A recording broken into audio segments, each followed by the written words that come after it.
Recognize that tune, and you know it's time for Relics Radio. This is a family-friendly show, so the entire family can join us as we talk metal detecting and relic hunting. You can call into the show at 270-495-0315 or join in the chat and post any comments or questions you might have, and we'll get to as many of them as we can. You're listening to Relics Radio of Southern Kentucky and Middle Tennessee.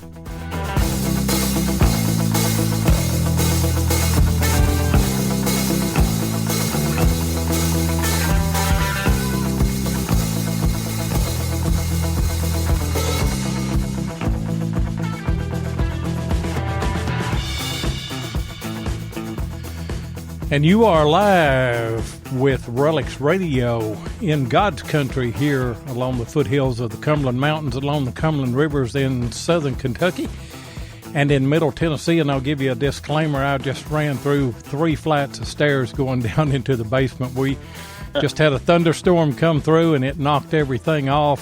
3 minutes till showtime, but we got everything back up. And hopefully we will be able to get through the show without any more big storms coming through. We had a massive storm that came through here. But I am your host, Digging with Seven. And I'm your co-host, Tennessee Jeff.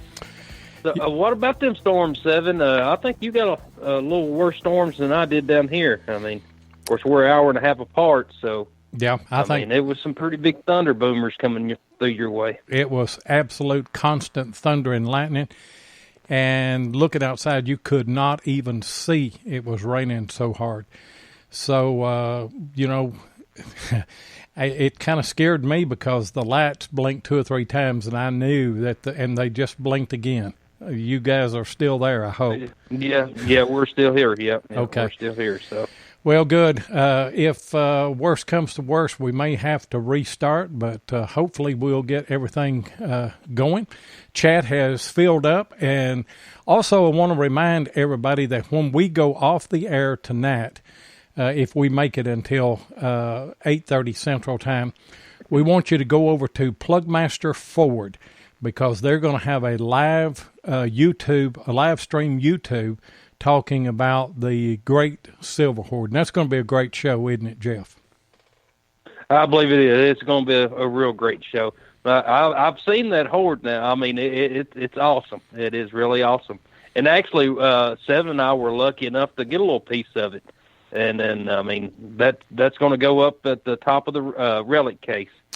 So, yep. I mean, it's a real nice horde, so...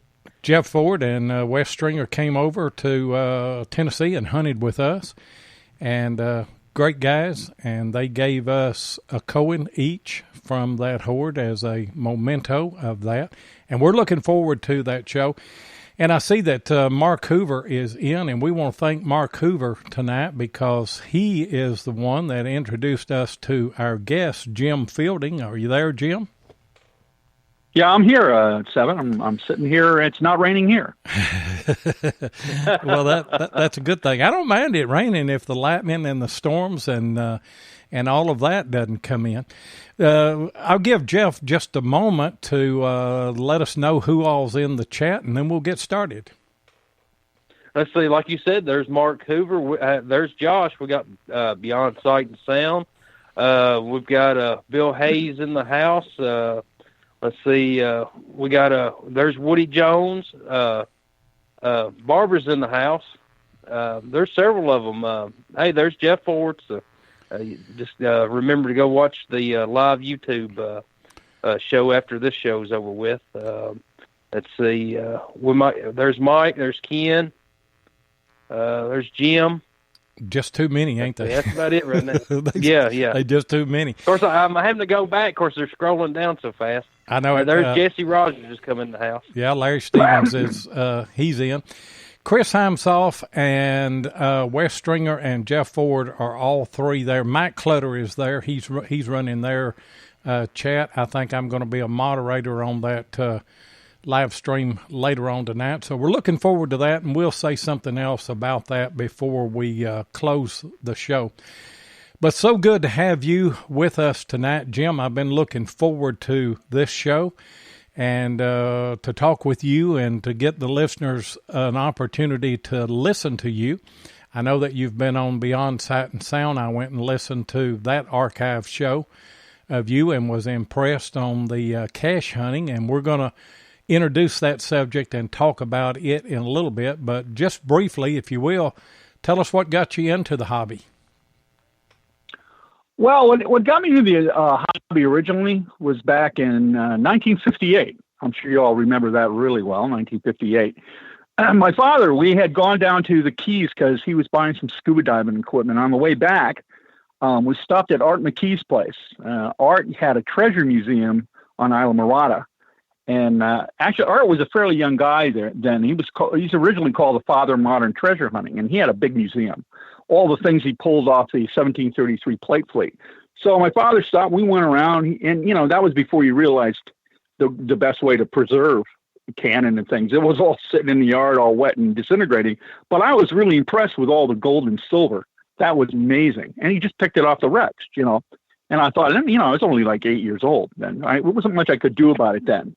But by the time I was 13, I built my own metal detector from a Popular Mechanics. I got a birdhouse and sawed my mother's broom in half and took the old radio and used that and made a coil out of the antenna and took my sister's bicycle grip and stuck on it and soldered a couple Rayovac batteries on it. That was my first detector. So it was a family affair. Didn't mean to be, but it was a family affair. After my father got a hold of me, it was quite a family affair after he'd seen what I'd done. But he was pretty impressed that it actually worked. He's like, it really works. So, I kind of got off, but not without a little bit of pain and suffering, but almost. Yeah. So that kit was in the Popular Mechanics magazine, was it? I think it was 1964 or 65. It was an issue. First thing I found was a Falstaff beer can, a flattened one, in 1965. I remember Falstaff beer, and I remember 1958. I was 8 years old in 58, so me and you are just about the same age. Pretty much. Man, yeah, it's cool. I haven't met too many people that remember 1958. Jeff doesn't remember it. No, I promise you, I don't remember it. I remember it really well. Those were the good old days. Everything was black and white in 1958. Remember, there was no color yet. There was no color. Everything was. Color hadn't get invented until 64 or 65, I think. That was a good year though. I don't even think I know we didn't have a television then, because it was probably 1962 before we ever got a television, and one of the neighbors had one. And we watched the they got it for Christmas for their whole family. And, of course, all the grown-ups went in the house and all the kids was hanging in the windows, sure. Watching it. And we watched the New Year's Day parade, and there was a buddy of mine. He was in the window next to me, and he said, when Mr. and Miss Wilson get through with that thing that they call a television, said, I want it. Said, I want to get in there and get one of them little people out and play with them. He thought all the people were in the box, Larry Stevens, are y'all talking about 1858? They do me bad. Yeah, the TV, there was only one station in 1858, and that was the Civil War channel. That was it. Yeah. They do me bad on here, Jim, talking about my age. So I've got. I know. I hear him. I've got a little bit of help now. So you and I being about the same age. What kind of detector do you use today? Well, yeah, I keep winning metal detectors, and my wife has been winning metal detectors a lot. I basically use an E-Track. I love my MindLab E-Track. But recently I won what did I win? I have an Excalibur.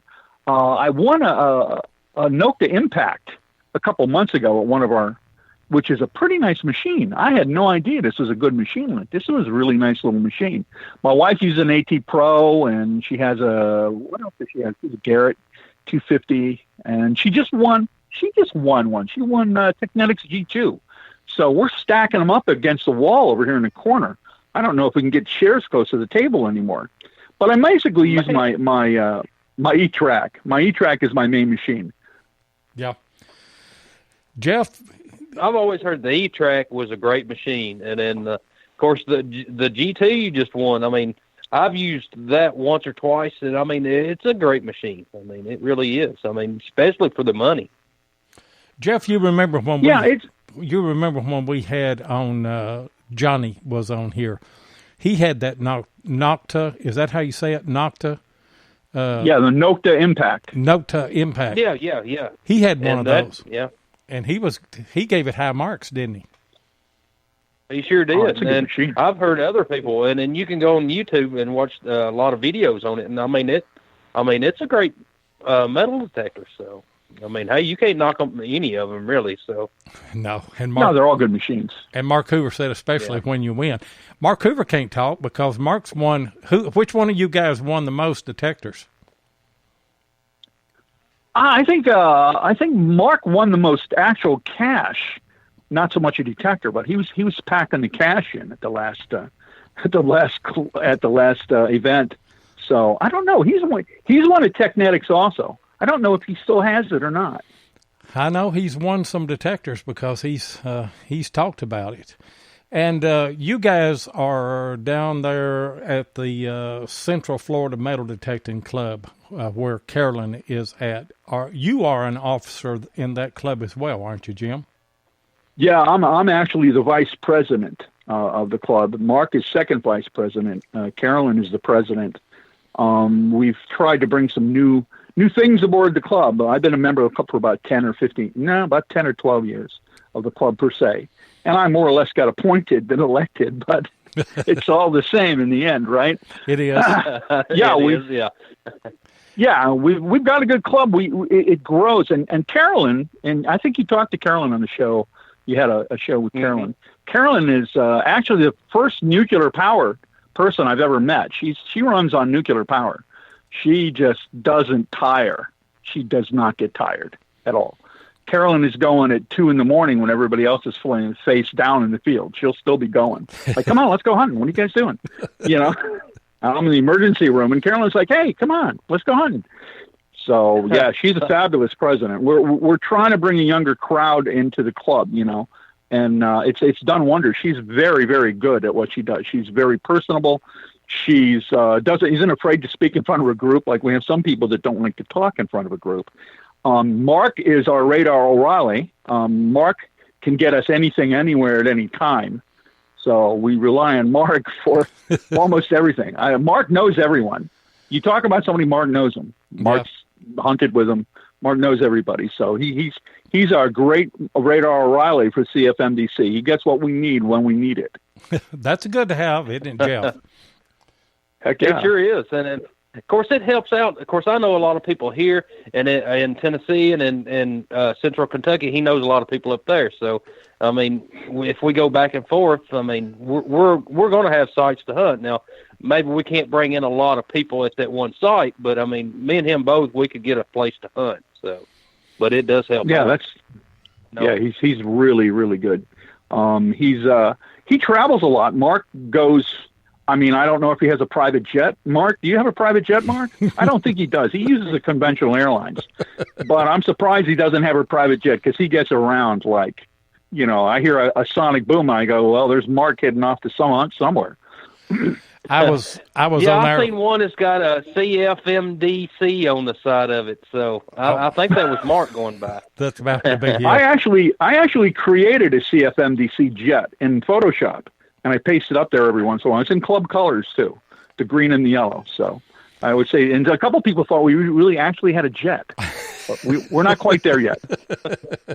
Y'all are y'all the oldest club or the biggest club? There's some designation there, I know. I know you were there in 1972, weren't you?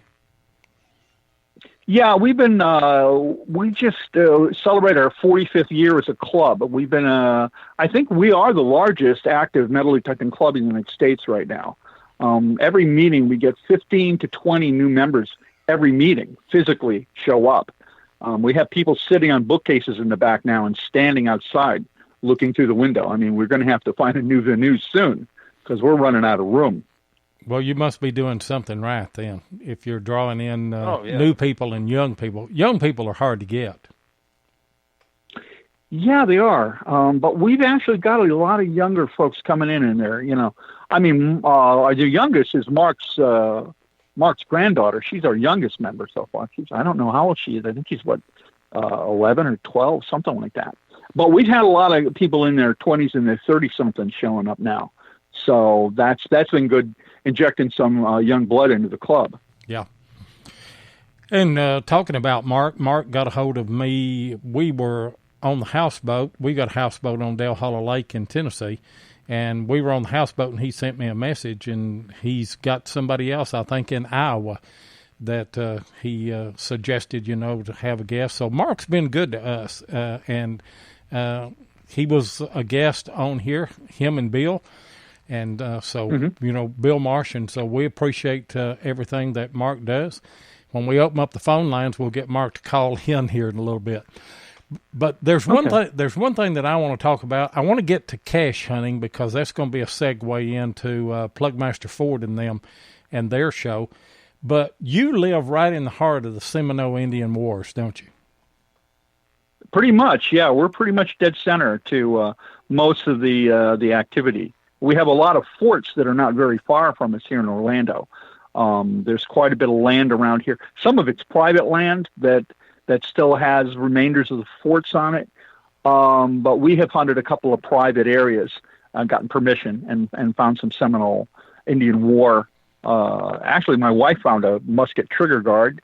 I actually found an Indian artifact, I don't remember what you call it, but we used to go around their neck. It was like a copper discs, and they would put it around the middle of their neck. There was a name for it, and I cannot for the life of me remember what it was. But it was like a sign of... I always called it just a pendant, but I don't know, It was very much like a pendant, only it was parallel. You would thread the leather thong through both sides, and it would go around the back of their neck. It didn't really hang from their neck. It went around their neck like a bow tie almost, and the front was a copper disc. So I found one of those. That was 14 inches deep, and it was bent in half. So I don't know what happened there, but it was quite a find. I was pretty impressed with it myself, I do say. Oh, I'm sure. Well, that sounds like some great finds. I know that Jeff has a great interest in Native American stuff, and I'm sure he's got some questions for you on the Seminole things. Okay. Well, the Seminole Wars, the Seminole Wars basically led into the Civil War. The Seminole Wars kind of stopped because the government had to put money into the Civil War when that came up. So that all kind. We've never signed a treaty with the Seminoles, as far as I know. Mm-hmm. We haven't. They're the only Indians that we have not ever signed an agreement with, and then right. I mean that's the amazing thing there. So, well, I guess we're still at war with them. Well, my great great grandmother was Seminole, and they moved them out of South Florida and moved them to Oklahoma. And my great great grandmother had a plot of land there in a little place called Soper, Oklahoma, on a reservation there. And I'll just tell you the truth. She hated white people. Oh, wow. Yeah, you can't blame them. I've read up a lot about the Seminole Wars from the 1816 through 1858. And the reason the Seminole Wars occurred was basically they wanted the land, like they did with all Indian people. They want the land. Right. They want to move them out. Mm-hmm. And that's the only reason. I know the Seminoles many times, I've read in historical accounts, had gone under a white flag to the U.S. Army and said, look, if you just leave us alone, we'll stop the war. We don't have a problem. We'll go back, you guys.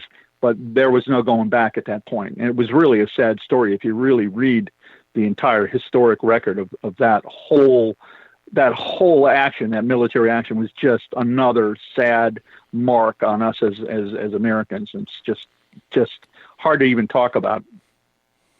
Yeah. Very much. I mean, it gets to me when we start talking about the Trail of Tears and stuff like that.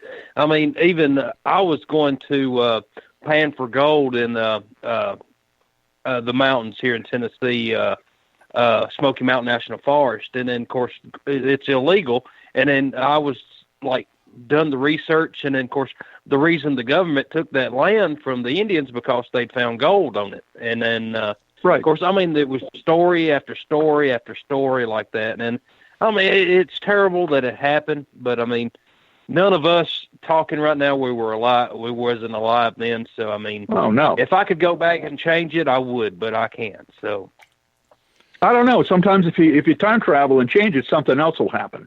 So that's right. That's exactly know. right. So, I mean, would it be worse or would it be better? I mean, you never know. And It happens for a reason. in addition to that, Sure. in addition to the Seminole Indian, occupation that was there, there is a lot of Spanish treasure in your area as well, right? Oh, absolutely. Absolutely. Yeah. Yeah, there's lots of Spanish. And it comes occasionally. We hunt along Cocoa Beach and Port Canaveral Beach. You can't hunt north of the inlet at Port Canaveral because you have the, SpaceX launch facilities there. Now, I have some friends that are military that have gone out there and metal detected that beach. If you go to Cape Canaveral Beach, they have a sign about 8 feet tall that says no metal detectors. And if they catch you with one, they'll take your detector, they'll take your car, they'll take your boat, your helicopter, whatever you have, they will take it. They are not kidding around there. We find south of the inlet, we find a lot of space hardware. We find a lot of beryllium copper. Since 2015, SpaceX blew up and dropped a lot of beryllium copper down onto the beach. And they claim that's not theirs, but I was an engineer.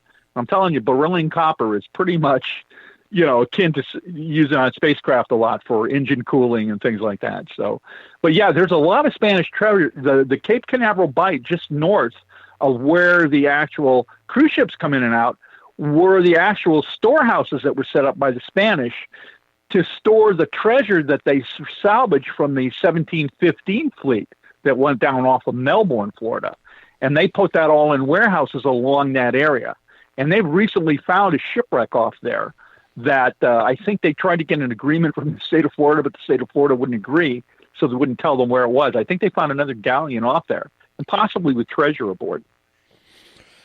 And I read through the interview that you did with the guy. I think it was in the interview that I read that you gave to the magazine. But when you were a young man, they were dredging offshore and dredged into some Spanish gold. Am I correct on that? Oh, no, that actually wasn't Spanish gold. Those were Dutch ducats. They ran through the middle of it. I was in high school. I went to Pompano Beach High School down in Southeast Florida.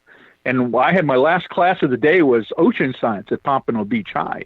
And we go to the beach for ocean science. What could be better at the end of the school day than to be at the beach? And they had the U.S. Army was dredging off the Pompano Beach Pier about a quarter mile off. And all of a sudden it started spraying gold coins out of the outflow. People were screaming, running around grabbing them. They were Dutch coins. By the time they got word to the dredge offshore to stop, of course, you can't back a dredge up with all them heavy pipes, and they never did find it again. But there were quite a few gold coins. I didn't get one. A rather large lady blocked me and grabbed one. I was 16, I was 16. She died for it, and I went for it, and that was it for me. I either tripped over something or she grabbed that coin. Man, I'll tell you, people were on them like white on rice. But they were Dutch coins. Can you imagine? Could you imagine if that happened today? Oh, yeah. Well, there'd be the Army would be standing there with weapons drawn. So. Oh, yeah.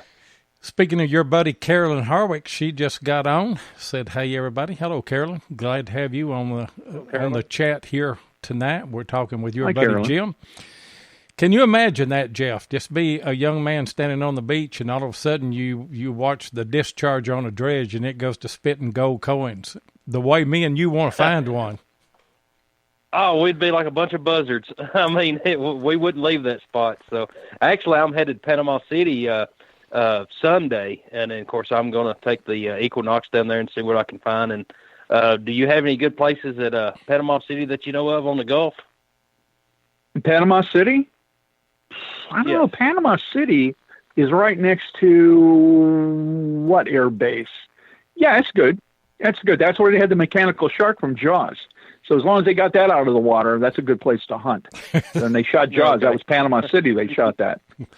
Right. I used to back in the mid '80s. We used to dive on the 1733 plate fleet down off Isla Morada in the Keys, and we used to find a lot of 1733 pillar dollars would come up off the El Infante Nuestra Senora del Balvanera that hit that little conch reef. We would come up with handfuls of pillar dollars, 1732 pillar dollars. They were nice coins. Hey, hold that thought. I want to talk more about that in just a moment, but we've got a hard break, and we'll be right back.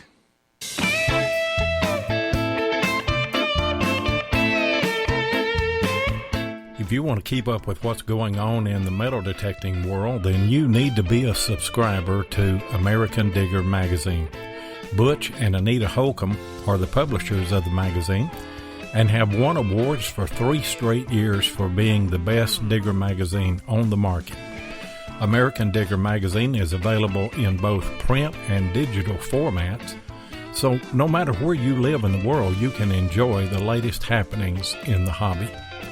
You can get in touch with American Digger magazine by going to americandigger.com or give them a call at 770-362-8671, and be sure and tell them that you heard it on Relics Radio. And now I know Jeff's going to come back from Panama with the Jaws model. If I can find the hardware from that. Yeah. Yeah, Panama City's not a bad place to hunt at all. What can he... I've hunted there a couple of times, but I stayed at a place, it's the oldest place, Fontainebleau Terrace, I believe, and I found some Silver Roosevelts out back, and then I guess my best find so far was a pair of Ray-Ban sunglasses, and actually that was probably 5 or 6 years ago, and I still have those today, so... But that's the Gulf of Mexico. In the Gulf of Mexico, I used to live in Naples, Florida, and I used to use an Excalibur a lot to metal detect. And I would go off the beach in Naples, and it was, the Gulf, you can walk out like 5 or 6 miles before it's over your waist. And it's very nice. It's like a lake. And I was out there, and I had a dolphin harassing me. I don't know if the frequency from the detector was bothering it, but a 500-pound dolphin would come up behind me and give me a shove with a nose, knock me down. I got up a few times. I finally found a class ring I was on, but the dolphin wouldn't leave me alone. It would circle around and talk 4 or 5 feet of water and come back and nudge me. And that's a big, I don't want to say fish because it's not. It's a mammal because somebody's going to say it's a mammal. But in a mammal, it'll knock you flat. Oh, I couldn't imagine. I mean, even seeing that dorsal fin, I would walk on water. I mean, I get out there and I'm looking around, and then, of course, I mean, the longer you stay out there, the easier it gets. But I mean, when you first get out there, you're like, well, what's around me? And then, of course, I mean, if you do run up on something, well, I guess if it's a shark or anything, it'll eat my metal detector before it'll eat me. So. Well, the biggest thing is the dolphin, have a blowhole, and they come up behind you even before they touch you. They blow water like 10 feet in the air out the blowhole, and you jump like 30 feet in the air. Right, and you turn around and look, and then something knocks you down face first. You're like, "What did I do?" Didn't like the Excalibur at all. It didn't. I'd say not. Of course, here all we have to worry about scaring us is like a cubby of quail. And then if you're walking through the field or woods or something, and a cubby of quail will jump up, well, I mean, it'll scare you just like I'm sure the dolphin would blowing. That's why we take. Yeah. Do you have any trouble? With bear up that way? No, not much. Not in our area. Well, in my area, 7, he's got some bear up his way. So a few. We began seeing those about 4 or 5 years ago, and they come through here in July. And I don't know if that's mating season or whether my understanding is that a mother bear will allow a cub to stay with her for a year and a half and gets rid of them and runs them off about mating season a year and a half. So I don't know that, but we don't have too many bear here. That's a good thing. Yeah, all of that's east of us. We got a lot of snakes, but we don't have. But Jeff is right. I tell you what, a covey of quail can scare you absolutely to death if you walk up on them. Hey guys, I want to go ahead and get onto the subject of cache hunting, because I know that you are very knowledgeable about that, Jim, and I want you to share some of that knowledge with us. Okay, no problem. The first time I got involved, I didn't know that much about cache hunting. I used to have my hunting buddy used to be Kevin Riley from Riley's Treasured Gold. Kevin and I used to hunt a lot in the 80s. And I had never heard of cache hunting. I was at his shop one day, and we used to hang around Kevin's shop. You know, I mean, he's the detector guy, and we all hang around, read the magazines, and don't buy them, you know. But Kevin, we were saying, and a guy comes in from Miami, and he says, you guys know how to use metal detectors? We're like, sure we do. At least Kevin does, you know. And he says, I want to talk about something. He says, my grandfather used to run a cattle ranch down in Miami. Big cattle ranch, and he used to sell the cattle to Cuba for gold coins. He said, and he passed away not too long ago, and we can't find. He used to fill milk cans. I don't know if you've ever seen the old metal milk cans. He filled 5 metal milk cans with gold coins, double eagles, I guess they were, from Cuba. Paid him in gold, and he had like about 20 or 30 acres of land. And he said, he told somebody he buried the cans on his land. Now you got 20, 30 acres of land. So Kevin and I agreed to come down there if we could each get a gold coin, if we found them. Could we get a gold coin? He's like, yeah, sure. So we went down there and we looked over the whole place. I mean, big, 20 acres. So finally, we're sitting there, and Kevin says, you know what? He buried them, and he didn't have a metal detector. He would have had to have some landmark. And we noticed in like an acre and a half, there were like 7 or 8 palm trees, royal palms. I don't know if you've ever seen a royal palm. They don't have coconuts. They grow real tall. And there were 8 of them. So I said, I'll bet you he buried him in that grove of palm trees, because there was nothing else. The land was clear. You know, they had cattle out there. So we went out there and walked around, and finally we were using a big coil, a 14-inch coil for 1984. It's a big coil. And finally we walked past one of the trees about midway between 2 trees, and we got a hit. And, you know, the grandson was with us the whole time. He's not going to let us out there alone. And we got a big hit, you know. And that time we didn't care. In 1984, we didn't use discrimination. It was all metal all the time, pretty much. Even though you could discriminate, the deeper the less discrimination, the deeper you go. We didn't know how deep the guy buried it. So we got this big hit. So we got the shovels out and we dug it, and we found one of them between the palm trees, almost dead center between. If you would take the palm trees and draw a cross between them, it was right in the middle.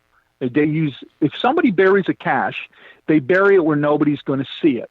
If they're going to bury it in a house or on your property, you're going to be outside of a road. You're going to be somewhere where nobody's going to see you bury it. And you're not going to bury it terribly deep, because you're probably going to want to recover it in a hurry. That's the whole baseline for burying a cache. If your house is burning down, or the redcoats are after you, or somebody's coming, the soldiers are coming from you, you want to get your valuables, you want to be able to get that thing up in a hurry and get out of there. But not in this case. But that's generally the rule. We pulled that up and we found an entire can, big can full. It would weigh about, like 40 pounds, big, heavy can full of gold coins. And they were like mint condition. I got one, Kevin got one. We never could find the other cans. We don't know where they were. We went over the whole property almost. It took us 2 weeks, never found anything else. But they were pretty happy with a can of gold coins. I imagine so. Oh, we were excited. I mean, it was, I think it was like 17 inches deep, which we got a signal. I mean, as I recall, the signal was more of an interruption in your threshold. You know how you pass over something, you get a slight interruption in the threshold. You won't really get a target, but the threshold goes south on you a little bit. You know, so like there's something there. So it was deep, and we found it. We never found any other ones. But the cache, people don't look for caches. I am so amazed. People ask me, hey, you want to come over to Hillsborough County? Let's hunt this old house. I'm like, let's look for a cache. The theory is 1 out of every 5 homes ever built in the United States has a cache hidden somewhere. in the walls. It doesn't necessarily have to be in the ground. It can be in the walls. There was a thing called a wire bank. I don't know if you ever heard of a wire bank. But what they would do is they'd take a couple of big, large bills, and they'd wrap it around a piece of wire. You make a little hole in the wall and push that wire through inside the wall. And then you put a little bit of plaster over that. And then you put either your wallpaper or your picture over it. And there it is. And that's your picture's marked. You feel for the little bump on the wall, twist it and pull it out, and there's your money. Off you go. But a lot of people bury things under porches, under flagstones, geographical locations between the barn and the oak tree, or at the base of trees are big on caches. Base of tree is just great. On the far side of the tree, we found a World War II cache that was buried by a German prisoner that was about 10 inches deep. We weren't going to dig it. I was digging with a friend. We had our E-Tracks. And the E-Track has specific, after you get used to CTXs and E-Tracks, they have the dual number system, unlike the single digit machines. And silver is a 0143. If you get a 0143, you're dancing around getting the backhoe into place. And he came over to me, he says, hey, I got this signal under a tree over here, this oak tree. He says, I can't make it out. I'm like, okay. And I went over there and I scanned it. And I'm like, it's showing 3448, it's either steel and some aluminum. I'm like, don't worry about it. I went back hunting. He came back to me like 15 minutes later. He says, yeah, but I'm getting a 43 on that. I'm like, no. I went back and scanned it, and sure enough, you'd get a momentary 0143 would flash up. And then we'd go back to silver, not silver, but aluminum and steel. And I'm like, well, let's dig it. So we dug it. About 10 inches deep, we came up with a big wad of, I don't know if I know Seven recalls this. You probably don't, Jeff. It used to be called cellophane. Yeah. And we found, remember cellophane? Anyway, I never hear about cellophane anymore. I didn't either. I wrapped my little brother up in it one time, and I didn't hear about it no more either. See, there were all kinds of uses for cellophane. I heard Seven talk about it one time. Yeah. Well, we found this big wad of cellophane, and the cellophane was wrapped in the cellophane was a big brown paper, looked like cut out of a paper bag, wrapped up, and it was stuffed in this big pouch. And we started pulling it out. We found a knife made in France. It was a French resistance knife. We found German tools, German mess kit. Matter of fact, this guy's wife was German, so he could read and speak German. And he says, this is a German officer's mess kit. We dug that up, and in the mess kit, when we opened it up, were the tools. Yeah, I mean the mess kit, the spoon and the fork. And there was another package in the mess kit. We opened that up. There was I'm trying to remember if I got this right. There was a peace dollar and a Morgan silver dollar, or two silver dollars in it. They were in mint condition. Looked like they'd been wrapped up in this paper inside the steel mess kit, buried almost a foot deep under this tree. I don't even know how long. It'd been there a while because everything was just, and he won. I think he entered everything in the club. He won, I think, for every category in the club with the cash. I don't know why I didn't partake in any of that. I didn't even get one of those silver dollars. But now I'm getting mad. I'm thinking about this. I'm starting to get heated about this. Well, you got where's my silver? I would have taken the 1921 peace dollar. I would have taken that. They were in mint condition. The other big cash, this is kind of the opposite thing, with me taking the place of Rob. It was Kevin Riley back in 1985. Kevin Riley knew the guys that ran, what do they call it? Big Chief Construction or Big Chief Demolition. They would demolish houses in the Fort Lauderdale area and make way for hotels and more hotels and maybe a few hotels. And all these houses were built in the 30s, the 40s, and the 50s. Now, one of the things that was when I grew up in Margate, Florida, down near Fort Lauderdale, the houses then were all cinder block construction. And almost invariably, they all had what looked like it was the cinder blocks. It was like a square area in the cinder blocks, and you could put plants in there. It was like a big concrete planter that stuck out from your house. I mean, I know my parents' house had one. Well, we were down there, and he says, hey, Jim, come on down. We're going to hunt this house. It's getting demolished, tomorrow or the next day. Let's hunt it. So we went down there. I had a Garrett ADS Deep Seeker, as I recall. It was a good machine, but it had a terrible handle on it. It was not ergonomically. You'd use that thing for 10 minutes and your arm would be like silly putty. I mean, it was just awful.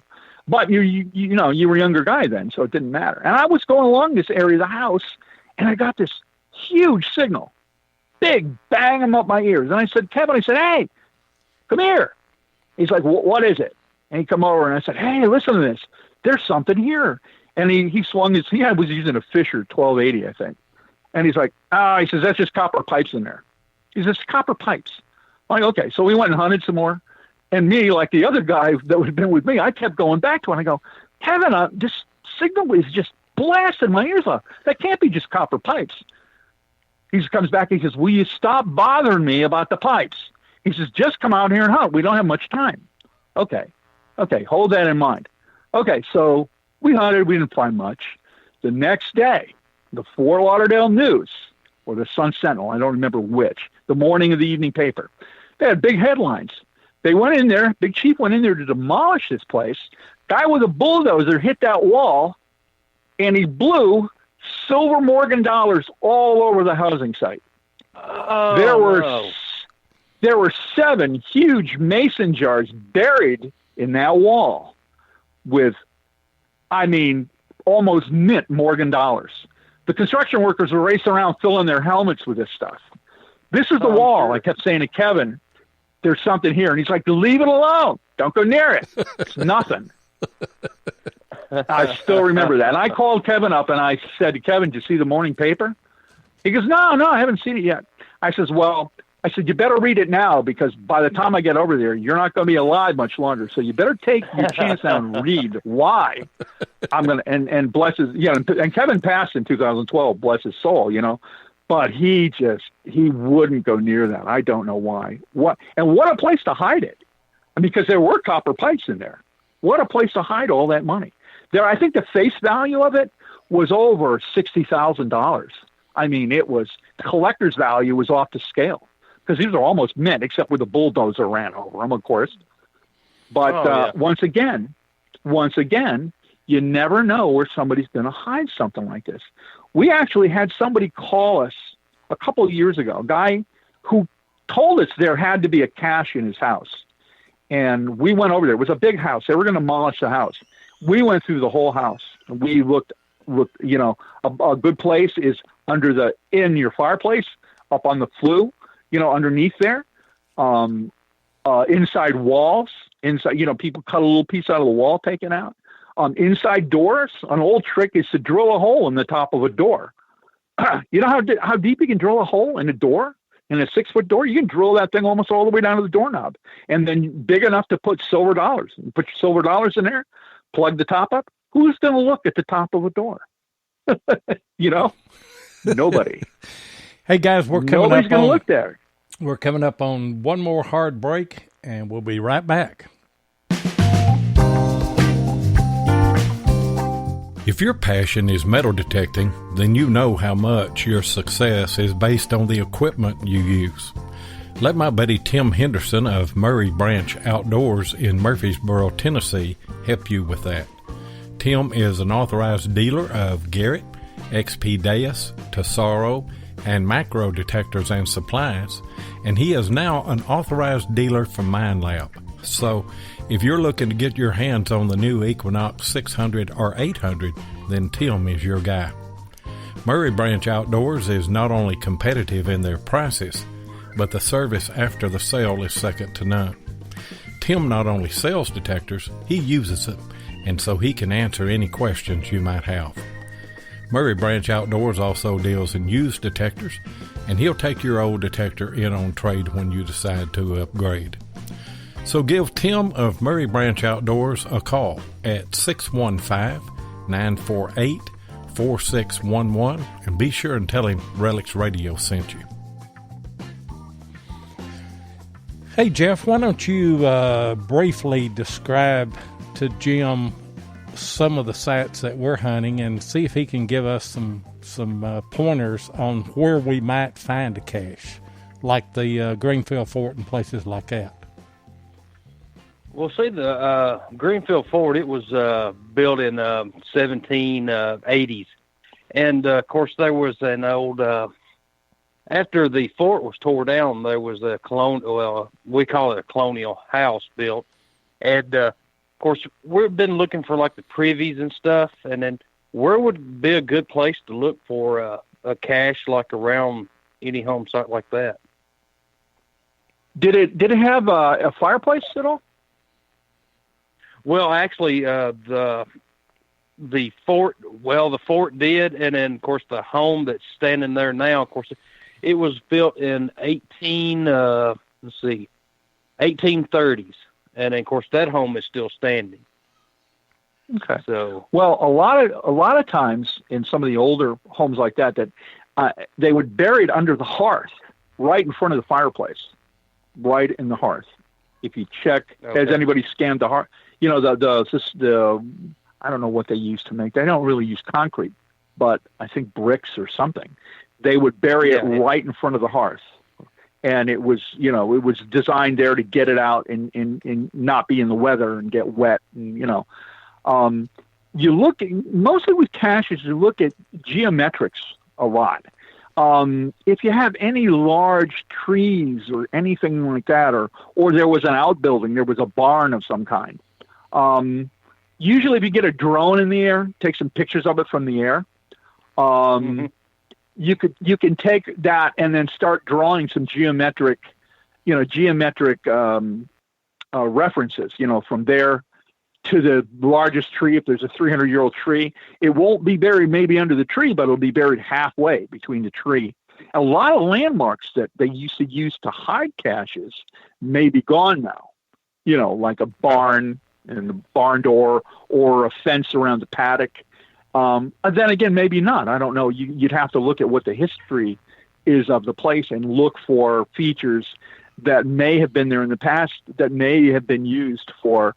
You have to understand, people that bury caches want to bury them so they're easily found and quickly recovered. Usually they don't dig 3 or 4 feet down and bury a cache. Usually it's buried, under a flagstone, under the floor. I know my buddy found a cache underneath the stairs of a home that was just a foundation. But the the concrete stairs were still there. And they checked under the stairs and there was a signal under the stairs. They broke it up and they found various gold and silver coins under the stairs. A lot of places you wouldn't think of, look like I said about the door, places you wouldn't even think of. Now I guess the military used to use pipes, and they would put gold dollars in pipes, lead pipes, and they'd either bury the pipe or stick them in a tree or something to hold all those coins and keep them from, nowadays, a lot of people with metal detectors, they sweep an area and they get a good signal in the ground and they go, geez, like we're talking about not digging everything. You get a big signal in an area that's not trashy, you dig it no matter what it says on the screen, because, that tin cap or whatever is, a metal pipe, you're going to go, it's just junk, it's pipe. Well, maybe it's full of gold or silver coins. You don't know. They tried to protect them. A lot of those old jars. I had a friend, she dug up what she thought was a cache, and it had been cache. She dug it up and they were empty. Somebody had dug up the cache, emptied it, and then reburied everything right where they were, covered it back up. But they were near a garden. I think she said they were at the edge of a garden, right where everybody, goes to get their, vegetables. Mostly, when I look for a cache, I look for geometric references between a tree and the edge of the house, or between by the back of the chimney, around the base of the chimney. Something that's solid. People would usually pick something solid that was going to be there for a while, so if you see, a lot of times when you go cache hunting, you stand and you say, if I had to bury something quickly out of sight that I could recover quickly, where would I put it? These were, 18th and 19th century citizens that don't think like we do today. They were strictly straight up, they don't think about it. There was no electronics. It was basically hide and seek. Hide this thing somewhere where it's going to be safe and I can recover it quickly in case of an invasion, in case the soldiers are coming across the field. I need to get my valuables. I need to get out. What's the quickest way to do that? I mean, you couldn't stand and dig a 3-foot hole when the soldiers are coming over the hill with their bayonets and their rifles. Yeah, You had to be long gone by that time. So mostly, unless it's I can't think of any instance where I've seen a cache where it was buried very, very deep. Only, some 6 to 12 inches deep usually. Hey, guys, we got a caller come in. Woody Jones is in. Hey, Woody, have you got a question for Jim? Yes, sir, Lloyd. How you doing? Hey, Jeff. Hey, Jim. Great show tonight, guys. I was just going to say there's another little thing about some old houses that some people might want to check out. My aunt had bought a house, and it was an older house, and she was going to redo it, totally remodel everything in it. And they started taking off the light fixtures, the plates over all the plugs and the light fixtures. They started finding money, and they ended up with, it was almost $1,500 just hidden behind the plates of the light fixtures. That's something to look at for stuff like that. And old fuse boxes in houses, people were poor, they couldn't afford a fuse. They would put a penny or something behind those old fuses. That's something you could always check if you go to an abandoned house that has an old fuse box with old glass screw-in fuses. Mm-hmm. Screw those fuses out, because this might not be a real old penny, but it's it could be an old wheat penny or whatever. You don't never know. Could be Barb's Indian right there in the fuse box. There you go. Exactly right.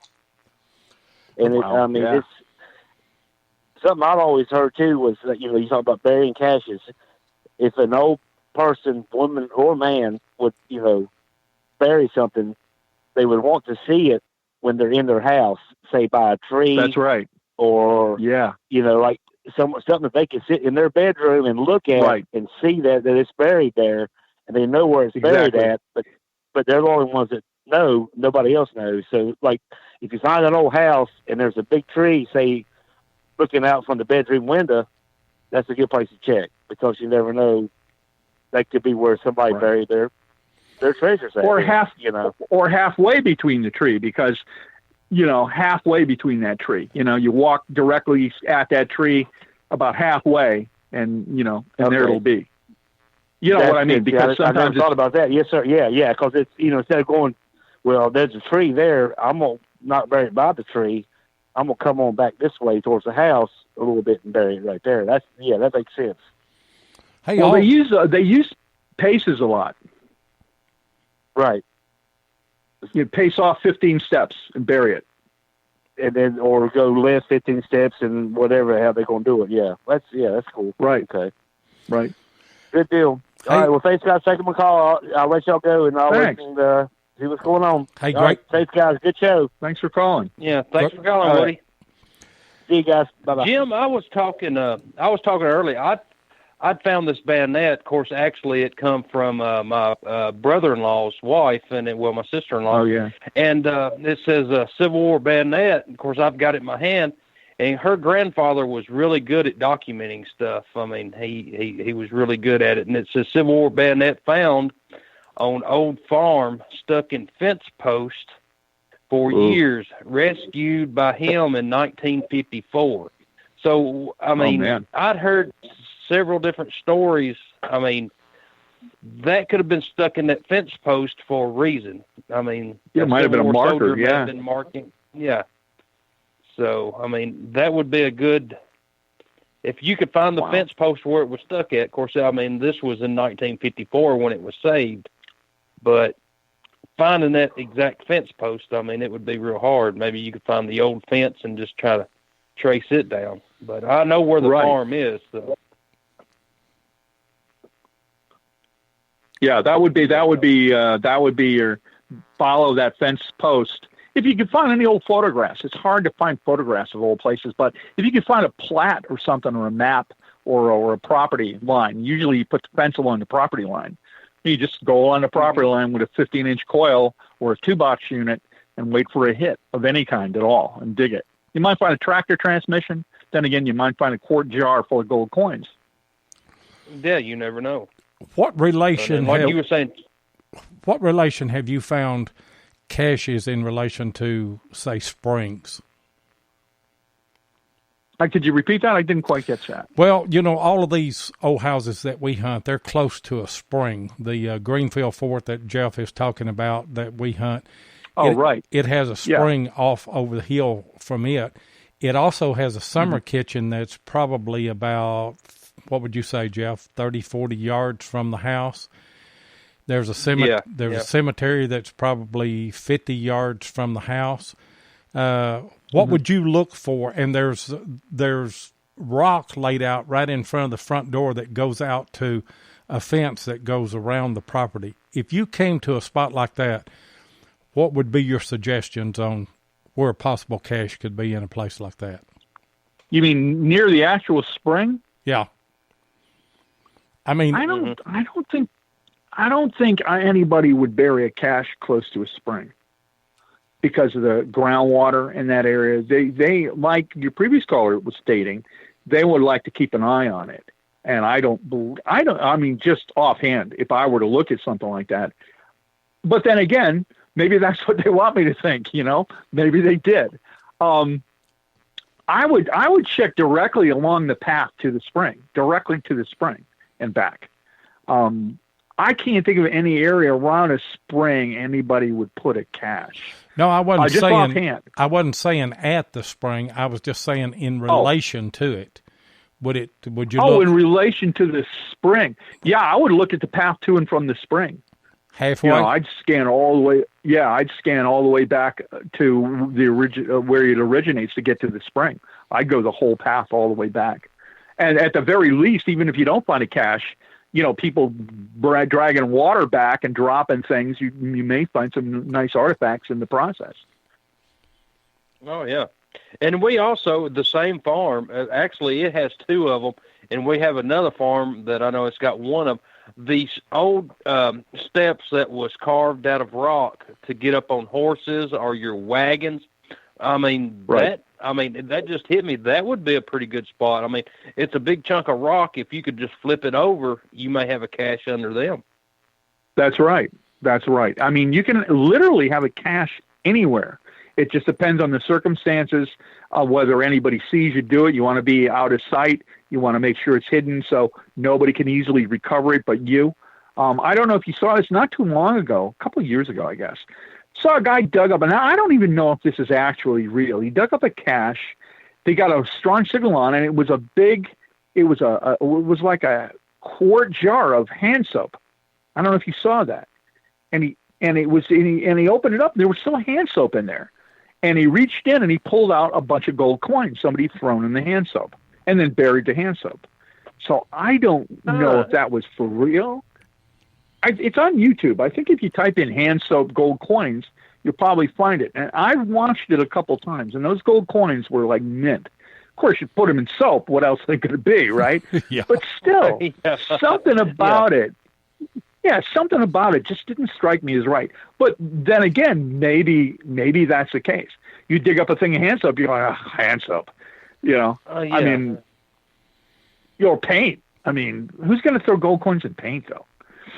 I don't know. Yeah, that's like the California cache, where all the gold coins were found in the tin cans, and that they sold. I think they sold them on Amazon, and then, of course that was a great cache. Now, you have to be careful with this stuff. Yeah, the first thing you do in treasure hunting is, like in the military, loose lips sink ships. You find a cache, keep it to yourself. Don't take it to your lawyer and have them take pictures of it.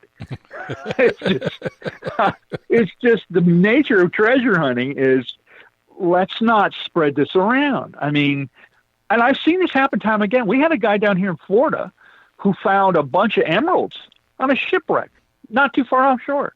What did he do? Came in, he took pictures of it, put it on his Facebook page. Guess what? State moved in, kicked him off, I think arrested him, and took all his emeralds. So you don't want to talk about when you find a cache. You want to be real quiet about it. But and here we are promoting Plugmaster Ford and Wes Stringer's live podcast. They've had already 3 or 4 videos. I'm working on an article for American Digger magazine on the thing. We're not staying too quiet about that cash.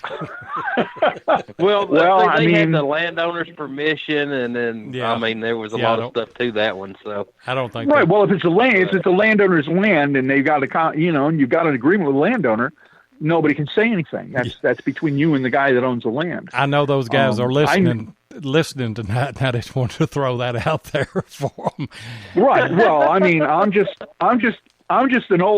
an old treasure hunter guy. I'm just telling you how it used to be. These loose lip sink ships.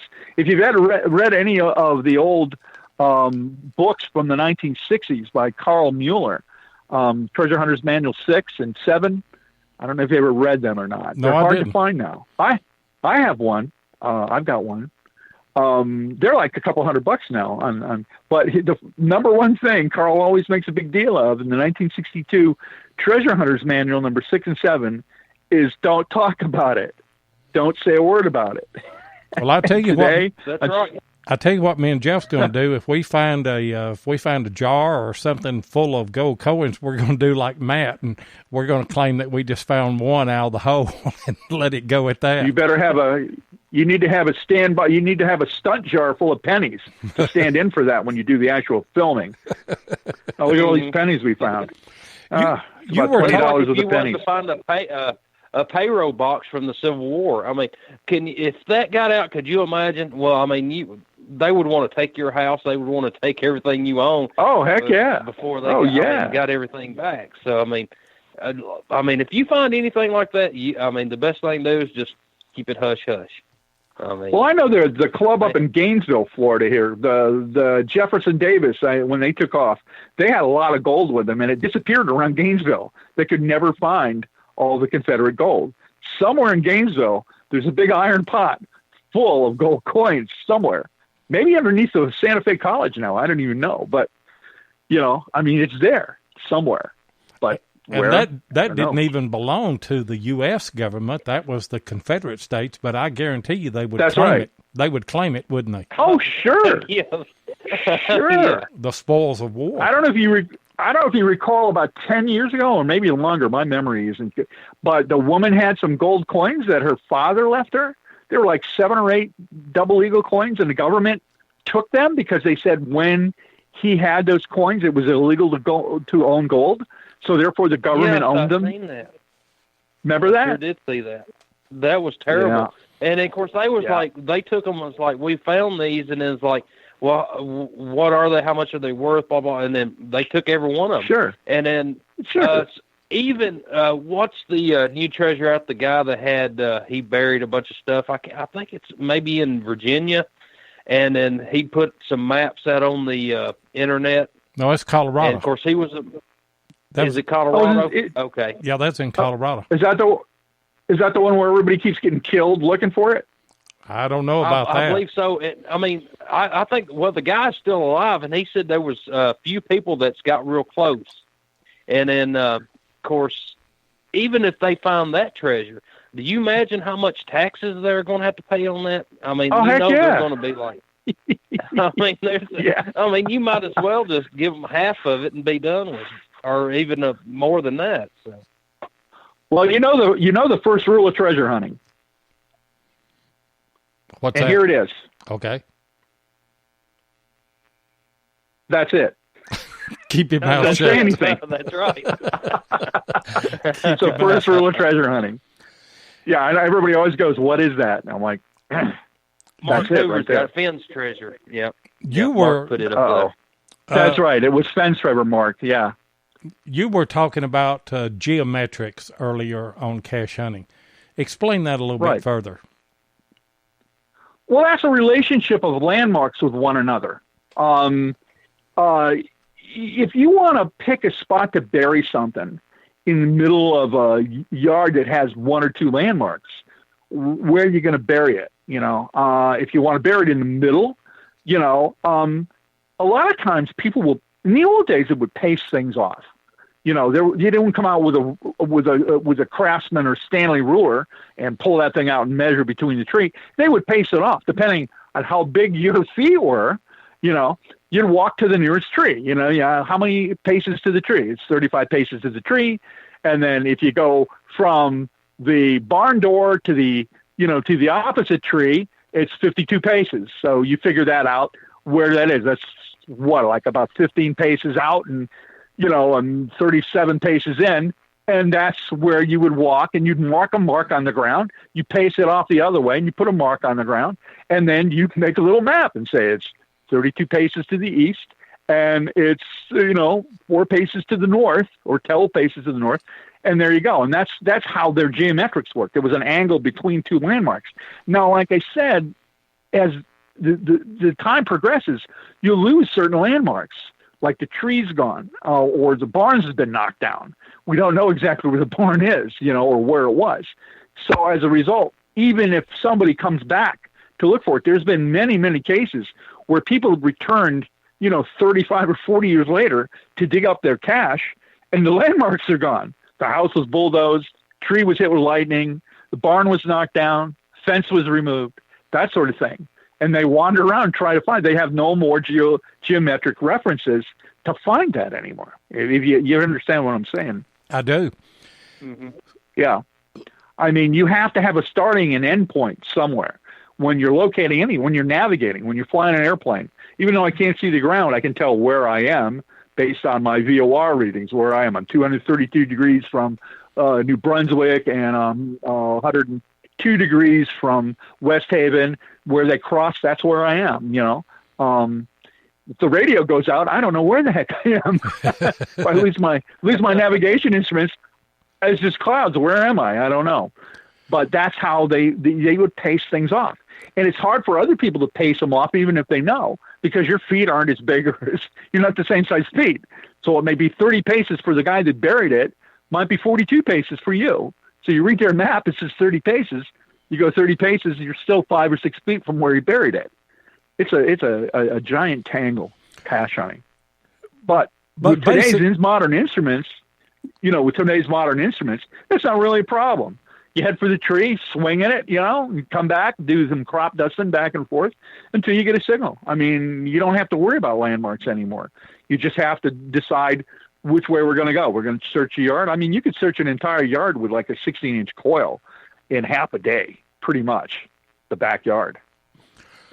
But what you're saying is, back in the day, there was a lot of what we might call triangulation, where they would pick out those landmarks, and then the most obvious place would be the middle of that triangle, right? Right. If you used 3 or more landmarks, it would, yeah. Pretty much, yeah. It's pretty much triangulation, pretty much. From here to there and from there to there, where those two lines of travel cross, that's where you're going to put your. But again, they would have to pace that off. They'd have to know how far out they were. Unless they just eyeballed it, I can't see doing that. If you're going to try to recover it and dig it out of the ground, you're going to need to know pretty much exactly how far out from here and what direction to go. I mean, and sometimes I don't think they'd really need to triangulate. Here's the fence. Here's my front porch. Going to step off the edge. I'm going to walk right toward that fence, and I'm going to go 22 paces because that's where I buried it. 22 paces.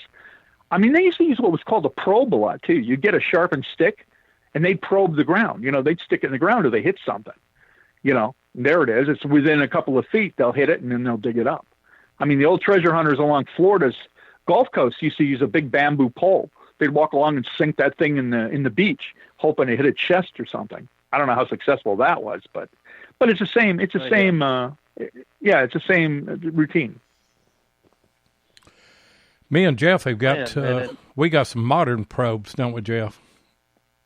We sure do, and then we got them from Ace Hardware, and they work out great. Of course, we've been looking for the privies around these old home sites, and then that's one thing I would really love to get into finding is the privies. And then, I mean, here in the rural area, we have no maps of I think a lot of the fire department maps or anything like that. We don't have that of this rural area, and you just pretty much just walk around looking for a sunken area. And then, you may hit one, you may not. So we haven't been lucky enough to hit a good one yet. So, well, I've seen some metal probes that were back in the old days that were made. You'd weld a wood bit, a pretty good sized wood bit, in the end of a 1/2-inch pipe, and then you'd add. You had a T-handle on one end, and you continually screw. It's like oil drilling. You screw another length of a pipe onto the one you have, and you turn it and go down and down and down and down until you hit something or broke something, or I don't know. Yeah. I've seen them use those probes, but I haven't seen them in a long time. Anybody use probes like that, and that's I guess that would be the only way you could locate privies and things like that. I can't think of another way you could do it. Bottles and things like that, can't detect them. Yeah, you'd have to have some way of getting down to them. Yeah, actually, it was a couple of weeks ago. One of the landowners, one of our permissions, we were out, and we found this sunken area. And, of course, you could take our probe, and it would go straight down. I mean, it would just as easy as, anything. And we took post hole diggers, and we dug a test hole with post hole diggers. And we never did bring up any pottery or anything. So I'm sure, it was right over where the well is, or the spring house is. So I'm sure it was like a sinkhole going down into the spring house. So I mean, you want to get in the middle of that. Yeah, and I mean, you've got to be real careful, especially with the bottles and stuff. I mean, you may break one or two, or hopefully not, but that's one way of trying to doing a test hole is with post hole diggers. That is so cool. We don't really have much like that here in Florida.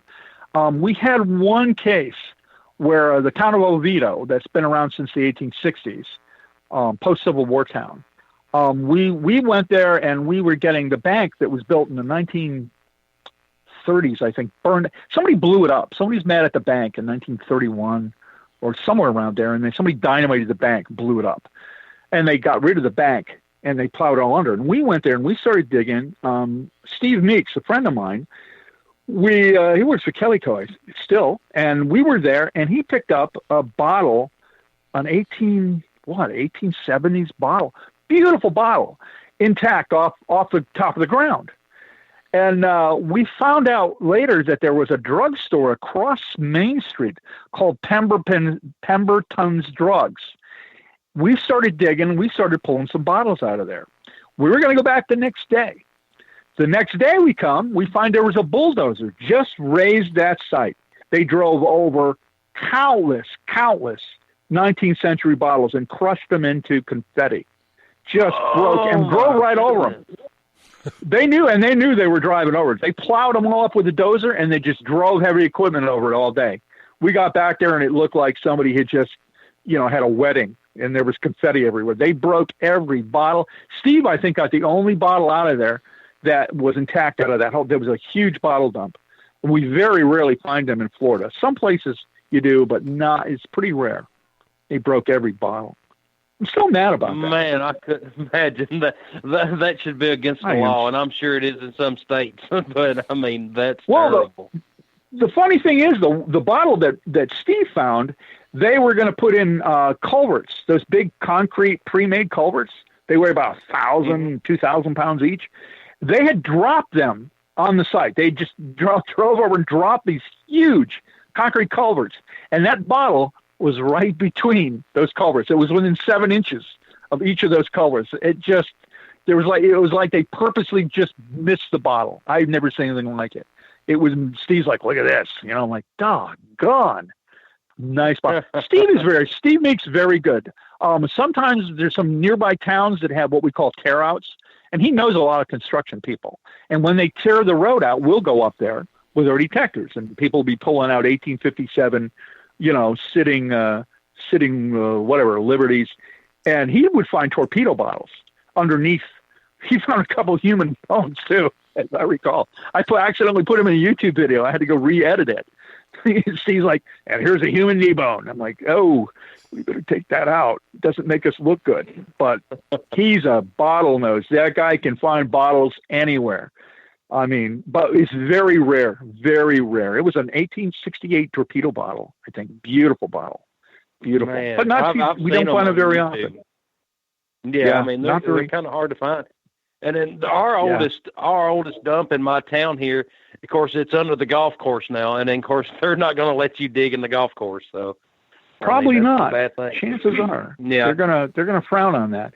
Overall, cache if you really think about caches and people hiding caches, if one out of every 4 or 5 homes from the 19th century has a cache, imagine how many caches are now either under a road or have a drugstore built on top of them. It's just, and in Florida here, in Central Florida, they are building things. If you pitch a tent in a field and go put your sleeping bag in a tent overnight, you'll wake up inside a shopping mall or a bank, because that's how quick they're building things here. They are knocking down trees, knocking down old homes, bulldozing things. I mean, my wife and I'll drive past an area that we're thinking, you know what, that would be not a bad place to hunt. The next day you go by and there's a road there. It's where did the road come from? A road, and they're building an art studio next to it. Like, where did that go? And that's the way it is here. Hey, Jim. Yeah. Your buddy and ours, Mark Hoover, is on the line right now. What's going on, Mark? Oh, hi, Mark. Hey, Jim. Hello, Mark. Jeff. It's good to see you Mark. Tonight, and love the show tonight. Great information, and I just wanted to call in and say hi to Jim and let everybody know.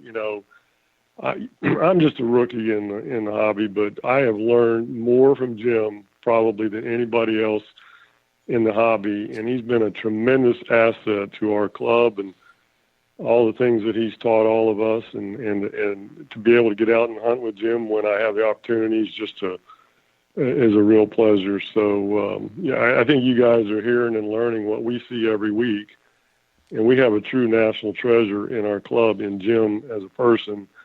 And I just wanted to call in and say hi, Jim, and just thank you for all the things that you've done. Thanks, Mark. I'll get that $20. I'll give it to you next Friday when I see you at the club. I do appreciate it. Okay? I thought Mark might have a story to tell on you or something. Oh no, he probably does. Do you have a story about me, Mark? I don't think. Maybe. Well, I don't. Yeah, I'm sure there's probably something out there I could tell, but I know. How about the time I started singing when we were out metal detecting that day? Remember that? You gave me that Civil War music, and I started singing that. That Civil War song. Remember that? No, but you should tell them the story about the time that you were asked to come and find that woman's jewelry, and then the father came out and started swinging the pickaxe over your head. Do you remember that? Oh, no. Oh, man. You mean the Chinese story? Oh, yeah, that one. You should tell them that story. But oof, that's a long story. I don't think any stories that I can think of now. I'm sure that after I hang up, there'll be something I'll remember. But Jim's got some great stories. Probably a good idea that you didn't remember it as it was. Probably. Yeah, the Chinese story was pretty bad. That in a nutshell, we were asked to go find a ring that a Chinese girl lost. She went in and we said we would. Her father was directly from China. We went down there to search for it. And the short story is it wasn't really a ring. She couldn't find her jewelry box. And her father had basically stolen her jewelry and sold it for a ticket back to China. He had already dug a hole when we got there with the metal detectors, and the yard was all covered with concrete, and he almost hit me in the head with a pick a couple of times. So he didn't want us down with the metal detectors. So yeah, as it works out, that he had basically taken his daughter's 24-karat gold jewelry and sold it so he could buy a ticket back to communist China. It's a good story. It's a long one though. It's a long one. It's in my blog. If you ever go to my blog, yeah. Go ahead. We got a question in here from Deborah. Have you ever found a cache in a farm dump? No. Mm-mm. Okay. Nope. No, but you almost always, invariably, when you find a cache, it's a standalone strong signal. There's usually no other signals anywhere near it at all. It's almost like a park where no one has ever drank a beer.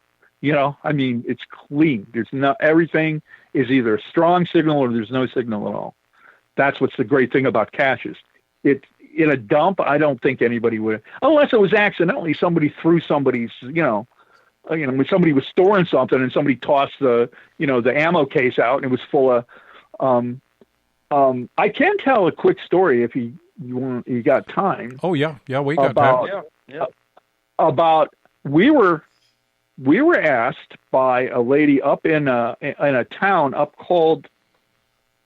Mark, were you in on that? You remember that? We went up to, where was it? Up in Central Florida. It was, I forget the name of the town, but her father had buried, they couldn't find $250,000 and they thought he buried it. Yeah, I anyway. was not in on that one. I didn't make that one. Okay. I remember you telling the story. We went up there. The woman asked us to look for this cash. Her father, who was 92 years old when he passed, had built in the house when he was a kid. He had built a pipe in his room in his parents' house. He put a pipe in the floor and he covered it up. And when he went on his newspaper route, he'd take the money he earned off the newspaper route and he'd drop it in this pipe and close the pipe up. So his parents were always like, hey, you're going to give, in the early 20th century, like, hey, you're going to bring us some cash. He's like, oh man, I didn't make that much. He hid all this money from his parents, but he would go under the house occasionally, pull this jar out and bury it somewhere. So he had a history of burying caches. So his daughter said they found in the house, they found inside where a dryer was supposed to be. They found what was it? What do you call it? File drawer? One of those small ones, 2-drawer file cabinet. And it was locked. They finally pulled it out from behind the washer, and it had, how much money? It had $82,000 in $100 bills when they broke open the drawer. Their arm went elbow deep in this drawer stacked with cash. And they were almost going to throw out, they would dump this thing to be taken away by the garbage out front of the house when they're cleaning the house out. Somebody went out and opened one of the drawers, and the drawers caught on something. So they looked under the drawer, and there was a wooden box, like a big pencil box, stuck under and they broke that off, and there was another $50,000 in cash. So we hunted all over to the swamp. It was awful. Swampy, bugs, snakes, pygmy rattlesnakes. We searched all day for it. And I went to her and I said, are you sure that he would have buried it? I mean, he sounded like a pretty sly guy. I don't think he would have buried it in a mason jar. She goes, oh no, he would have buried it in a mayonnaise jar. I'm like, okay. So we went back and they were cleaning out his workshop. And when she got to the back of the workshop, she says, oh my God, she says. I'm like, what? The entire wall was covered with empty mayonnaise jars with plastic caps. The whole back of the wall. And I'm like, oh, there's your answer. I mean, we did it. We took ultraviolet lights, shined inside the garage. We checked every inch of the house. And they were overhanging a lake that was full of alligators and full of wasps and rats.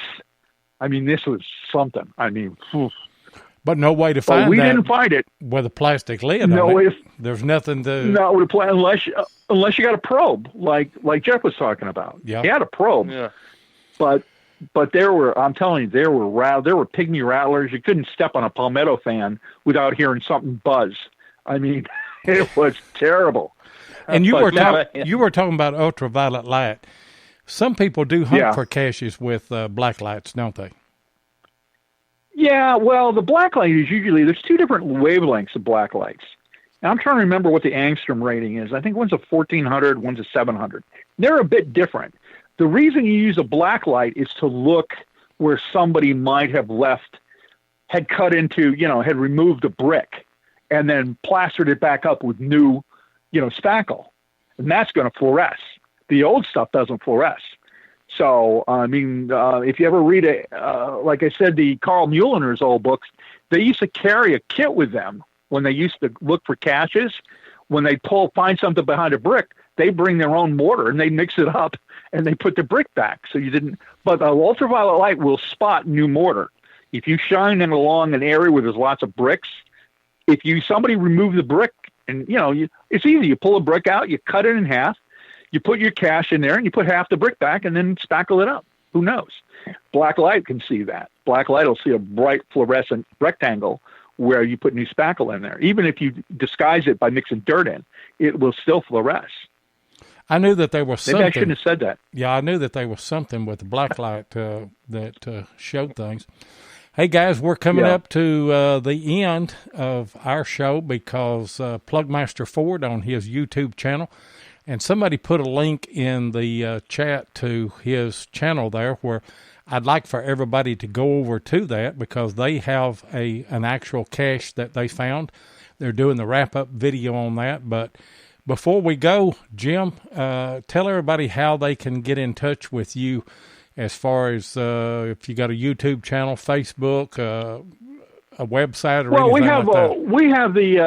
We have, if you type into your browser on Facebook, Central Florida Metal Detecting Club, I'm one of the administrators there that take you right to our club page. That's pretty much the quickest way to get a hold of me because I'm looking at that thing all the time. Yeah. So, Central Florida Metal Detecting Club, type that into the Facebook browser, and it'll take you directly to our club page. And I'm on there all the time. I'm one of the administrators. And Can't miss me. Have you got a personal website where you have any of this information? I have a blog called Detecting an Attitude. And that's a regular blog. It's on Blogger. You just type in Detecting an Attitude into Google, take you right to my blog. I tell you what, you've been a wealth of information, and you have certainly been a great guest, hadn't he, Jeff? He sure has, and I'm ready to get out right now to look for caches. As soon as I get through watching Jeff Ford's and Wes's video, I'm going out, even if it's in my own backyard. All right. Well, Seven and Jeff, it's really been a pleasure. Thanks for having me on. It has been it's our been pleasure. Our honor. Yeah, sure has. Yep. And we're going to have you back on. I listened to you on Josh's Beyond Sight and Sound show, the archive version of that, and I knew then that you were going to be a great guest. And so we certainly do appreciate you being on here with us tonight. Oh, well, I appreciate you guys asking me on. Thanks so much. And thanks for Mark calling in and for Woody calling in. Yep. Everybody in the chat. And what did Jennifer say the other day that we needed to say, Jeff, to other viewers, other places? Oh, and she said she was talking about we needed to say thank you for all our viewers out of the country and other countries for watching. And then we sure, of course, they were watching listening to the archives. And then we appreciate the viewers in other countries, too. So, I mean, we've got several. Now, I mean, if I could say that in seven different languages, that would be okay, but I mean, I'll leave that up to you. Yeah, mucho gracias. Yeah. All right. And we thank all the guys here in the United States, the guys and gals that are on the chat tonight. You make our show so special.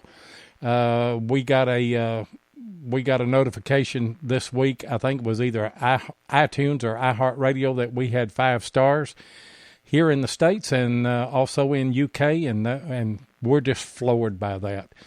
But we're going to get out, and we want to remind you now, as soon as we close this show out at 8:30 Central Time, which is 3 more minutes, go and catch Plugmaster Ford on YouTube. They're going to have a live stream on his channel there talking about the Great Silver Horde.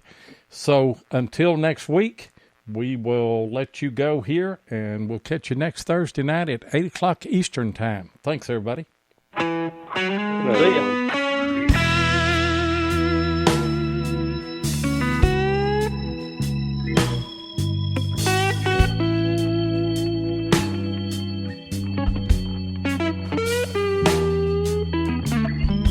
Thank you so much for joining us tonight on Relics Radio. We really do appreciate it. Be sure and join us live each Thursday night at 7 o'clock Central Time, 8 o'clock Eastern here on Spreaker. Or you can catch the archive show at Relics Radio on Spreaker, iHeartRadio, or iTunes. Please take a minute and hit the like button and be sure and follow us so that you'll get notifications of all of our upcoming broadcasts. You can also find us on YouTube at Digging with Seven or Tennessee Jeff, or you can check us out on our Relics Radio Facebook page. If you'd like to get in touch with us, then send an email to diggingwith7@gmail.com. We'd love to hear from you. We hope you'll join us next Thursday night, and until then, get out there and dig some history.